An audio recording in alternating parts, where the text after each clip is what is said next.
آنکھوں سے بہتے آنسو کو اسے صاف کیا، موبائل کو سائڈ پہ رکھ دیا۔ نہیں اللہ جی، آپ مجھ سے خفا نہیں ہونا، میں نہیں کروں گی آج بات۔ اس سے موبائل کو پھر اٹھایا جس کی اسکرین پہ ابھی بھی اس کا نام چمک رہا تھا۔ کوئی محبت سے انکار کرے تو کیسے کرے، کوئی محبت سے منہ موڑے تو کیسے موڑے، محبت سے تو انکار پھر بھی ہو سکتا ہے، محبوب سے کوئی منہ کیسے موڑ سکتا ہے۔ محبت تو اللہ کی صفت ہے، اس سے بھی تو محبت کی ہے، اس سے اپنے محبوب کے دیدار کے لیے اس کو اپنے پاس بلایا، اس کو آسمانوں کی سیر کروائی، اس محبوب کے لیے دنیا بنائی، اس کو محمد کہا، اس کو احمد کہہ کر بلایا، اپنے نام کے ساتھ محبوب کا نام لگایا۔ خدا کو عرش پہ محبوب کو بلانا تھا، طلب تھی دید کی، معراج کا بہانہ تھا۔ محبت کرنا کہاں جرم ہے، جب اس خدا کو محبت ہو سکتی ہے تو محبت تو کسی کو بھی ہو سکتی ہے۔ محبت کے لیے کچھ دل چن لیے جاتے ہیں، سمینہ گل کا بھی چن لیا گیا تھا، وہ محبوب سے کیسے منہ موڑ لے، جس کے اختیار میں ہوتا ہے محبوب سے منہ موڑنا۔ موبائل کی اسکرین پر ایک بار پھر اس کا نام چمکنے لگا، اب اس بار اس سے موبائل کو اٹھایا اور کان سے لگا لیا۔ اس کی آواز سنتے ہی اس کے دل میں ایک عجیب سی تڑپ اٹھی، اس کی آواز سنتے ہی اس کا خود پر سے اختیار ختم ہوا۔ وہ جو اللہ کے سامنے اس کے لیے روتی تھی، آج وہ اس کے سامنے رونے لگی۔ اس نے اس کے سلام کا جواب سسکیوں سے دیا، وہ جو اس کی سسکیاں سن رہا تھا، اس کے دل پہ درد کے پہاڑ گرنے لگے۔ وہ اس سے پوچھنے کی ہمت کھو بیٹھا، وہ سن رہا تھا، وہ اس کی سسکیاں سن رہا تھا اور وہ رو رہی تھی۔ نہیں روئی زرمینہ، اس سے اپنے آنسوں کو ضبط کیا، اپنی لڑکھڑاتی آواز سے اس کا نام لیا۔ اپنا نام سنتے ہی اس کی سسکیوں میں کمی آئی، اس سے آج پہلی دفعہ اس کا نام لیا تھا۔ آج سے پہلے اس کو اپنا نام اس قدر پیارا نہیں لگا تھا۔ اس سے اپنا نام سنتے ہی آنکھیں بند کیں، وہ اس کی خاموشی سننے لگی، اس کی سانسیں سننے لگی۔ وہ گہری گہری سانسیں لے رہا تھا جیسے کوئی سگریٹ پیتے ہوئے لیتا ہو۔ وہ اس کی بات کرتے ہوئے کبھی سگریٹ نہیں پیتا تھا، مگر آج وہ خود پہ قابو پانا چاہتا تھا، وہ اس کو نہیں بتا سکتا تھا۔ وہ مر جائے گا اس کے بغیر، اس کو نہیں بتا سکتا تھا۔ اس کے آنسو گرم دھکتے ہوئے پانی کی طرح اس کے دل پہ لگ رہے ہیں۔ سگریٹ پی رہے ہیں آپ؟ اس سے لیٹے ہوئے آنکھیں بند کی اور اس سے پوچھا۔ جی وہ اس کی بات حلق میں ہی اٹکی۔ نہیں پیا کرے سگریٹ مجھ سے بات کرتے وقت۔ وہ جب بھی اس سے بات کرتی ایک بچی بن جاتی، اس سے ضد کرتی، غصہ بھی ہو جاتی۔ آئندہ نہیں پیوں گا۔ اس کے ہاتھ سے بے اختیار سگریٹ نیچے گرا، آنکھوں سے آنسو نکلے۔ رو کیوں رہی ہیں آپ؟ اپنے آنسو پہ قابو پاتے ہوئے اس سے پوچھا، جس کی آنکھوں میں ایک بار پھر سے آنسو کا سیلاب گرنے لگا۔ آپ کیوں لڑکیوں سے باتیں کرتے ہیں ہنس ہنس کے؟ اب کی بار اندر کا ضبط باہر نکلا تھا، یہ سنتے ہی اس کا دل موم بنا جیسے پگھل رہا ہو۔ آئندہ نہیں کروں گا میں کسی سے بات، آپ رویا نہیں کریں۔ اس سے اپنے آنسو کو ضبط کرتے ہوئے آرام سے دھیمے لہجے میں کہا، ملکہ تمہاری خاطر تو سب سے بات کرتا ہوں میں، فقط تمہیں دیکھنے کے لیے میں اتنے لوگوں کو برداشت کرتا ہوں۔ کب سمجھو گی تم، کب سمجھو گی تم، وجدان تمہاری خاطر جیتا ہے، تم نہ ہوئی تو وہ مر جائے گا۔ اس سے آنکھیں بند کی، اپنے دل پہ ہاتھ رکھا، اس کی سسکیاں سنتے ہوئے خود سے کہنے لگا۔ وہ ہمیشہ اس کو کہیں نہ کہیں دیکھ ہی لیتا تھا، وہ اس کو اپنی دوست کے ساتھ بیٹھی ہوئی، چلتی ہوئی یا لائبریری میں نظر آ ہی جاتی تھی۔ یا اللہ، میرا دل اتنا بے چین کیوں ہے، جیسے کہیں کچھ بہت غلط ہو رہا ہے، جیسے جو نہیں ہونا چاہیے وہ ہو رہا ہے۔ مجھے کیوں لگتا ہے میری زندگی اب جیسے پلٹنے والی ہے، جیسے سب کچھ الٹا ہو جائے گا، سب کچھ پلٹ جائے گا، میں چاہ کر بھی کچھ نہیں کر سکوں گا۔ مجھے ایسا کیوں لگ رہا ہے؟ اللہ پاک میری مدد کر، میرے مالک وجدان کی مدد کر، وہ بہت کمزور ہے، کچھ نہیں برداشت کر سکتا، اور بہت اکیلا ہے وہ، کوئی نہیں اس کا تمہارے سوا۔ تو چھوڑ دے گا تو کدھر جاؤں گا میں؟ میری مدد کر مولا۔ وہ کمپیوٹر کے سامنے آنکھیں بند کیے کرسی کے ساتھ ٹیک لگائے بیٹھا اللہ سے مدد مانگ رہا تھا۔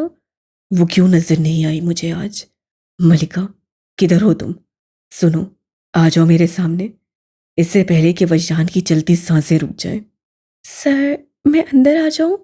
اس سے کانوں میں آواز گونجی، اس سے اپنی بند آنکھیں کھولی، سوچوں کا تسلسل ٹوٹا، وہ کرسی پہ سیدھا ہو کے بیٹھا۔ جی فضا آئے۔ اس سے ہلکی سی مسکراہٹ کے ساتھ اس کو اندر آنے کا کہا۔ اس کا دل ایک بار پھر ڈوبا، آج دروازے سے باہر کھڑی وہ نظر نہیں آ رہی تھی۔ جب بھی فضا اس کے آفس جاتی وہ ہمیشہ باہر کھڑی ہوتی، اس کو کبھی نہیں اچھا لگا وہ اس کے آفس جائے. فضا بھی اسی کے کہنے پہ چلی جاتی تھی، ورنہ ان دونوں کو شدید نفرت تھی ان لڑکیوں سے جو ہر 2 منٹ بعد اس کے آفس کا چکر لگاتی تھیں. وہ جب بھی اس کے آفس کے باہر کھڑی ہوتی وہ ہلکا سا ہی صحیح مگر اس کو دیکھ لیتا تھا.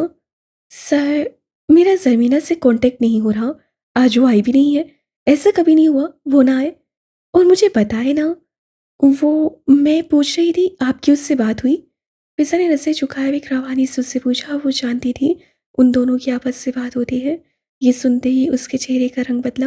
اس کا دل پہلے سے ڈوب رہا تھا مگر اب تو وہ خود ایک گہرے سمندر میں ڈوب رہا تھا. اس کا دل زور زور سے چلا رہا تھا، کوئی تو مدد کرو میری. مگر سمندر کی گہرائیوں میں اس کو کون سنتا.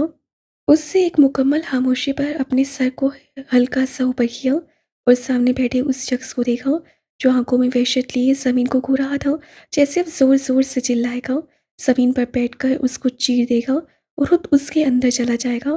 اس کے ہاتھوں کی کپکپاہٹ اس سے دیکھی تھی. آج اس کے ماتھے پہ پہلی دفعہ اس سے پسینہ دیکھا تھا.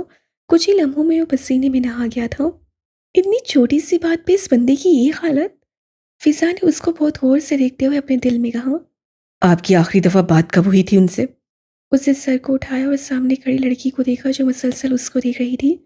سر، میری بات اس سے رات میں ہوئی تھی، کچھ 9 بجے کے قریب، اس کے بعد نہیں ہوئی. اس سے جیسے یاد کرنے والے انداز سے بولا. اس کا مطلب آخری بات تو ملکہ کی مجھ سے ہوئی تھی. اس کی خوشبو تو میری سانسوں میں اب تک بسی ہے. اس سے اپنے دل پر ہاتھ رکھتے ہوئے کہا جو اس کو لگ رہا تھا کچھ ہی پلوں میں اس کے منہ کے ذریعے باہر آ جائے گا. ان کے گھر میں سے کسی کا نمبر نہیں آپ کے پاس؟ سر، اس کے بھائی کا تھا مگر وہ بھی کچھ عرصے سے بند ہے.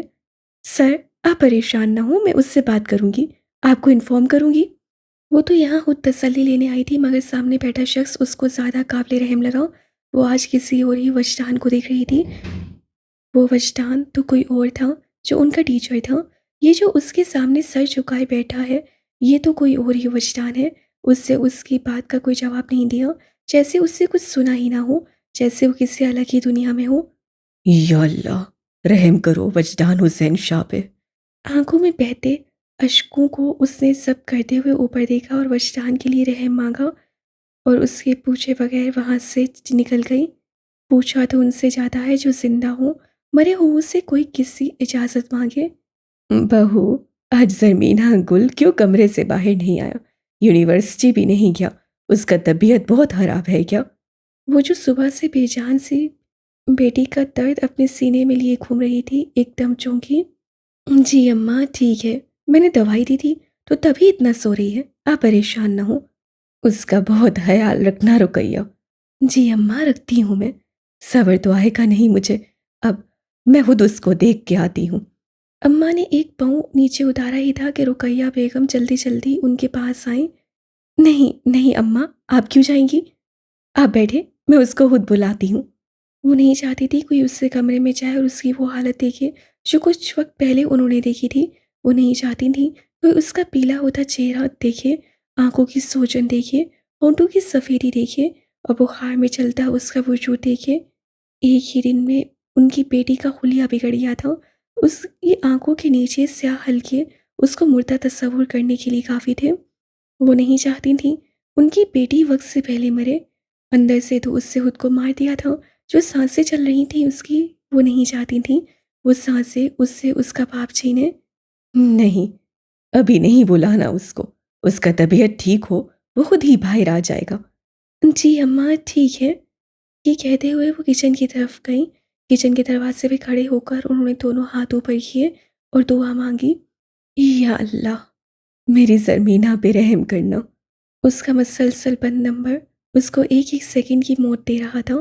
پچھلے 1 گھنٹے سے وہ مسلسل اس کا نمبر ملا رہا تھا مگر ہر بار ملانے پہ ایک ہی جواب ملتا.